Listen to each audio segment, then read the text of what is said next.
খোলা খোলা বাজারে বিক্রি করে যে একদম মাঠে মাঠে বসে,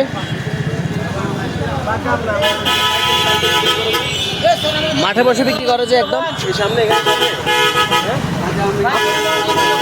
আমের বাজার কোন দিকে?